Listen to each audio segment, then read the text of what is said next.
Muy buenos días, bienvenidos al programa número 99 del quinto lunes de la cuaresma del ciclo B. Apenas recordamos el día de ayer, esta quinta semana o quinto domingo de la cuaresma, en el que se nos presenta a Jesús, que es la promesa que se cumple desde el Antiguo Testamento como la nueva y eterna alianza que Dios hace no solamente con el pueblo judío, sino con todas las naciones, de poner la alianza en los corazones de las personas para que nos dé gusto practicar su palabra. Es una historia muy larga el día de hoy, no sé si alcancen ustedes a disfrutarla, pero haré lo posible. Se trata del libro de Daniel, capítulo 13, 1 hasta el 62, no sé si todo lo vaya a poder leer, ¿ok? Y después, claro, tenemos el Salmo 22 o 23 del Buen Pastor, tenemos la historia de la adúltera, perdonada por Jesús o defendida por Jesús más bien, contra sus acusadores, Juan capítulo 8, 1 al 11. Trataré de hacer breve en mi comentario, puesto que es muy largo el texto de la Biblia y de la liturgia, y también lo que enseña hoy la Iglesia sobre la intimidad sexual, sobre la importancia de la castidad y la pureza del corazón. De Daniel capítulo 13. En aquel tiempo vivía en Babilonia un hombre llamado Joaquín, casado con Susana, hija de Quelcías, mujer muy bella y temerosa de Dios. Sus padres eran virtuosos y habían educado a su hija según la ley de Moisés. Joaquín era muy rico y tenía una huerta contigua a su casa, donde solían reunirse los judíos porque Joaquín era muy estimado por todos.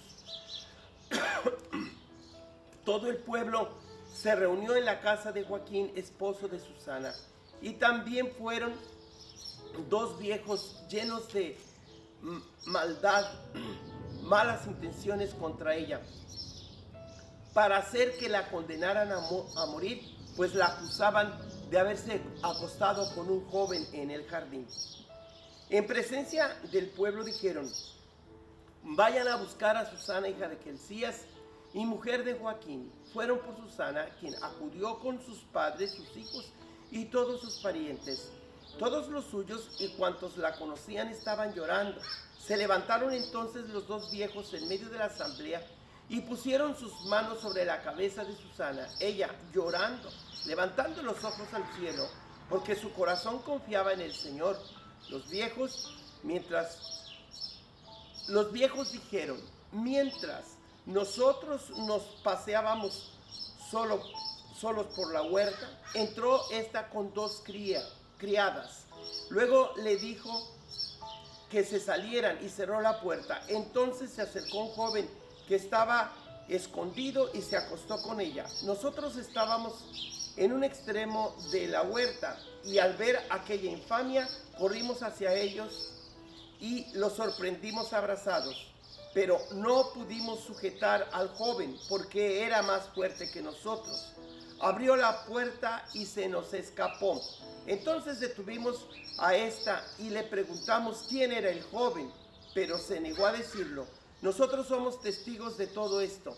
La asamblea creyó a los ancianos que habían calumniado a Susana y la condenaron a muerte. Entonces Susana, dando fuertes gritos, exclamó: Dios eterno, que conoces los secretos y lo sabes todo, antes de que suceda, tú sabes que estos me han levantado un falso testimonio y voy a morir sin haber hecho nada de lo que su maldad ha tramado contra mí. El Señor escuchó su plegaria.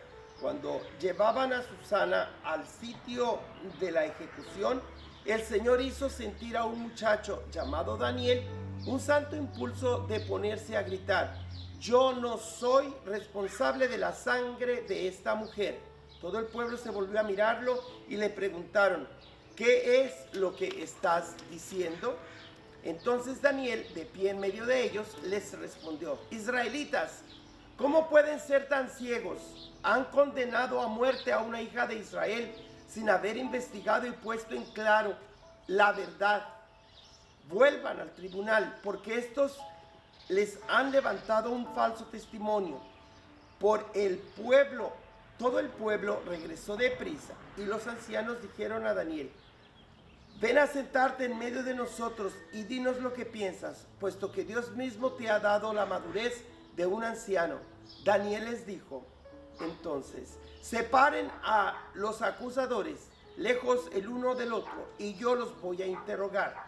Una vez separados, Daniel mandó llamar a uno de ellos y le dijo: viejo en años y en crímenes, ahora van a quedar al descubierto tus pecados anteriores, cuando injustamente condenabas a los inocentes y absolvías a los culpables. Contra el mandamiento del Señor, no matarás al que es justo e inocente. Ahora bien, si es cierto que los viste, dime debajo de qué árbol estaban juntos. Él respondió: debajo de una acacia. Daniel le dijo: muy bien, tu mentira te va a costar la vida, pues ya el ángel ha recibido de Dios tu sentencia y te va a partir a la mitad. Daniel les dijo que se lo llevaran. Mandó traer al otro y le dijo: raza de Canaán y no de Judá, la belleza te sedujo, la pasión te pervirtió el corazón. Lo mismo hacían ustedes con las mujeres de Israel, y ellas, por miedo, se entregaban a ustedes. Pero una mujer de Judá no ha podido soportar la maldad de ustedes. Ahora dime, ¿bajo qué árbol los sorprendiste? ¿Abrazados? Él contestó: debajo de una encina. Replicó Daniel: también a ti tu mentira te costará la vida. El ángel del Señor aguarda ya con la espada en la mano para partirte a la mitad. Así acabará con ustedes. Entonces toda la asamblea levantó la voz y bendijo a Dios, que salva a los que esperan en él. Se alzaron contra los dos viejos, a quienes con palabras de ellos mismos Daniel había convencido de falso testimonio, y les aplicaron la pena que ellos mismos habían maquinado contra su prójimo, para cumplir con la ley de Moisés. Los mataron, y aquel día se salvó una vida inocente. Palabra de Dios. Respuesta a esta palabra de Dios es el salmo más bello de los 150 salmos, que es el del buen pastor, o salmo 22 o 23. Nada temo, Señor, porque tú vas conmigo. El Señor es mi pastor, nada me falta. En verdes praderas me hace reposar, y hacia fuentes tranquilas me conduce, para reparar mis fuerzas. Por ser un Dios fiel a sus promesas, me guía por el sendero recto. Así, aunque camine por cañadas oscuras, nada temo, porque tú estás conmigo. Tu vara y tu cayado me dan seguridad. Tú mismo me preparas la mesa a despecho de mis adversarios. Me unges la cabeza con perfume y llenas mi copa hasta los bordes. Tu bondad y tu misericordia me acompañarán todos los días de mi vida, y viviré en la casa del Señor por años y años sin término. Ahora escuchemos el Evangelio de San Juan, capítulo 8, versos del 1 al 11. En aquel tiempo Jesús se retiró al monte de los Olivos, y al amanecer se presentó de nuevo en el templo, donde la multitud se le acercaba, y él, sentado entre ellos, les enseñaba. Entonces los escribas y fariseos le llevaron a una mujer sorprendida en adulterio, y poniéndola frente a él le dijeron: Maestro, esta mujer ha sido sorprendida en flagrante adulterio. Moisés nos manda en la ley apedrear a estas mujeres. ¿Tú qué dices? Le preguntaban esto para ponerle una trampa y poder acusarlo. Pero Jesús se agachó y se puso a escribir en el suelo con el dedo. Pero como insistían en su pregunta, se incorporó y les dijo: aquel que no tenga pecado, que le lance la primera piedra. Se volvió a agachar y siguió escribiendo en el suelo. Al oír aquellas palabras, los acusadores comenzaron a escabullirse uno tras otro, empezando por los más viejos, hasta que dejaron a solas a Jesús y a la mujer que estaba de pie junto a él. Entonces Jesús se enderezó y le preguntó: mujer, ¿dónde están los que te acusaban? ¿Nadie te ha condenado? Ella le contestó: nadie, Señor. Y Jesús le dijo: tampoco yo te condeno. Vete y ya no vuelvas a pecar. Palabra de Dios.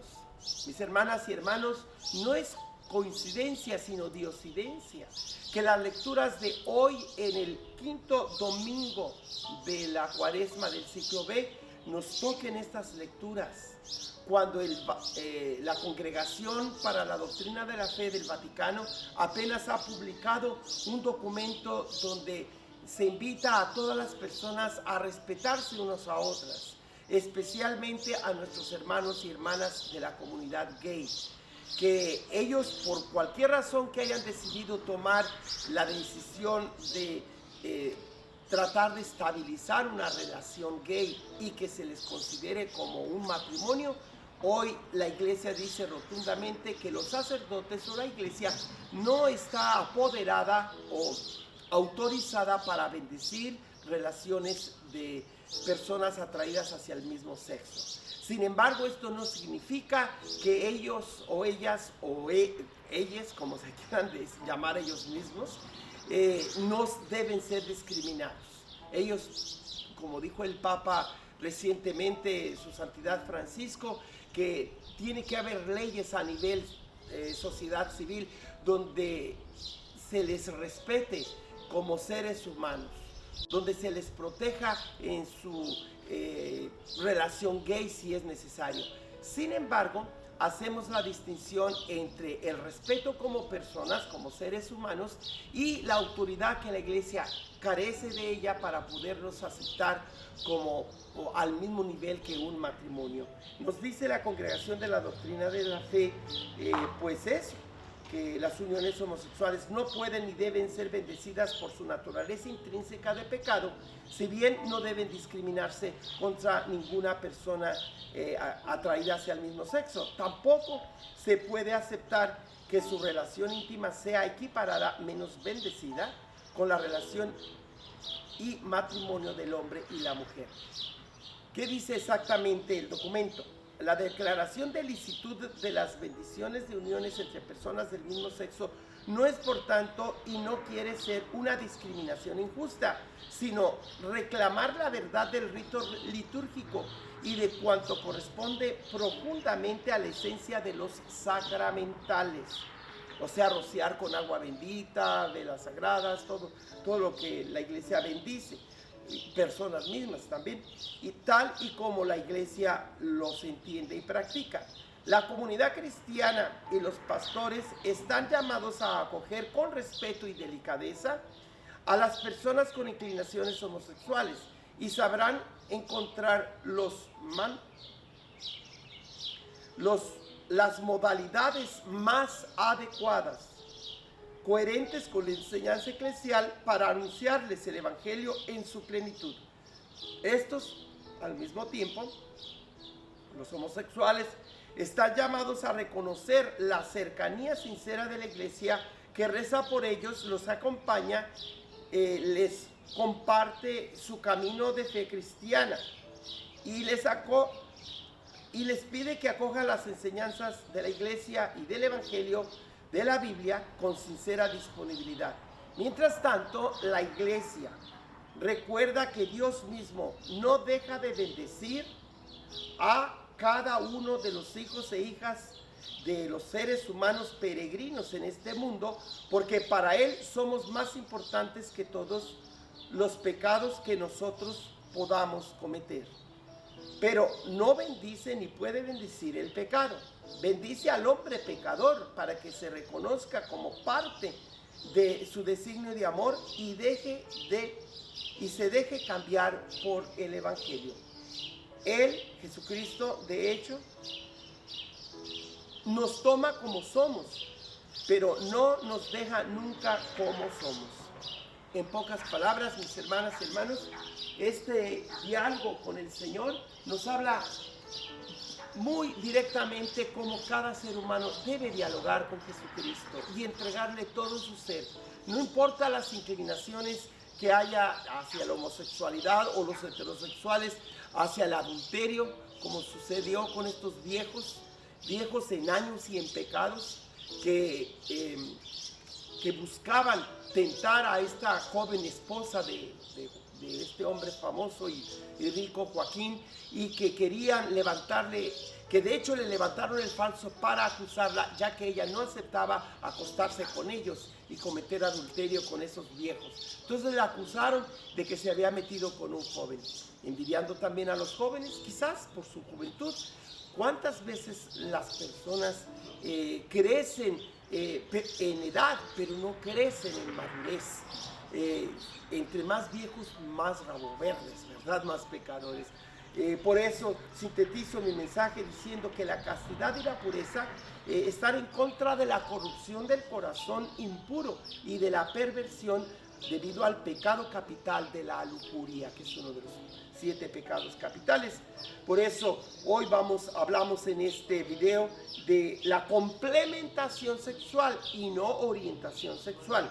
Esa complementación que significa un hombre y una mujer. Un hombre no es completo sin su mujer, una mujer no es completa sin su hombre.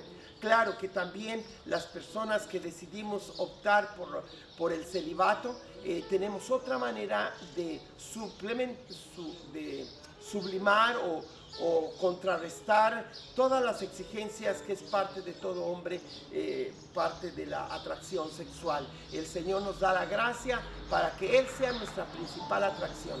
En cambio, nosotros debemos aprender a distinguir cuando la mayoría de las personas en las redes sociales habla de orientación sexual. Ese es un error, pero no es pecado. La orientación sexual no es pecado, es solamente un deterioro, un error que la gente debe ser educada hacia la complementación sexual, complemento del hombre y la mujer, y no nomás quedarse en la orientación sexual. Cuando los niños van creciendo y dan señales de su orientación sexual, es decir, que no se sienten atraídos hacia el sexo opuesto, entonces en sí eso no es pecado. Por eso la iglesia no pide que se discrimine contra ninguna persona homosexual. La relación sexual sí es pecado, no la orientación sexual. Y entonces, si ellos quieren vivir en pecado, la iglesia no pide que por ellos se les discrimine. La iglesia jamás discrimina contra ningún pecador, sea heterosexual, homosexual, sea un criminal, sea un terrorista, sea un abusador, sea cualquier persona que ha cometido un pecado. Hay maneras de llevarle a la justicia. No por eso quiere decir que se justifique su actitud pecaminosa, al contrario, que se le dé la posibilidad de defenderse si es que se le está acusando falsamente. Pero si de verdad se comprueba que ha abusado de menores, que ha cometido adulterio, que ha cometido flagrante pecado, estamos llamados todos a reconciliarnos, porque todos somos pecadores, no solo los homosexuales, no solo las prostitutas. Quiero simplemente concluir, mis hermanas y hermanos, que mientras seamos cristianos, hijos e hijas de Dios bautizados, tenemos la obligación de renunciar a todo tipo de pecado y caminar hacia la virtud, ayudados por la gracia de Dios. Concluyo este día con el diálogo con el Señor Jesús, que dice así: por mis brazos perfectos, cuando hay tantos mutilados, te doy gracias, Señor. Te doy gracias por mis ojos perfectos cuando hay tantos sin luz. Te doy gracias por mi voz que canta cuando tantos enmudecen.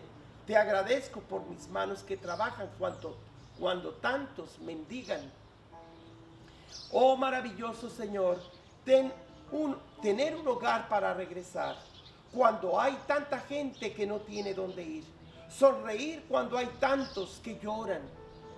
Amar cuando hay tantos que odian o se sienten solos. Soñar cuando hay tantos que se revuelven en pesadillas. Vivir cuando hay tantos que mueren antes de nacer. Y sobre todo, tener poco que pedirte y tanto que agradecerte. Esta oración la comparto con ustedes para que no importa cuál sea tu situación personal, tus inclinaciones, tus pecados, tus caídas, tus fracasos, el Señor te espera con los brazos abiertos a través de su iglesia por medio del sacramento de la reconciliación y la penitencia. No te olvides que Dios, la Biblia, la iglesia, el evangelio, el Papa Francisco, el Padre Joaquín jamás rechazan a ninguna persona nacida o inclinada hacia la homosexualidad. Son hijos e hijas de Dios, pero no podemos por ello equipararlos a la relación nupcial de un hombre y una mujer para quienes está reservado tanto el sacramento del matrimonio como el agua bendita que les bendice en preparación o para que sigan sosteniendo la gracia del sacramento, precisamente con el don del agua bendita y la bendición del sacerdote con el matrimonio de la iglesia. Que a todos nuestros hermanos y hermanas gay que tienen esa relación permanente, solamente podemos aceptar, inclusive defender esa unión entre un hombre y otro hombre, y una mujer y otra mujer, como socios domésticos. Y si tú consideras que eso es demasiado poco, ya es su problema, no el de Dios, no el de la iglesia, no el de nosotros. La gente se puede sentir discriminada porque no nació un delfín o un pajarito, o porque no se puede casar con los magueyes o unas flores.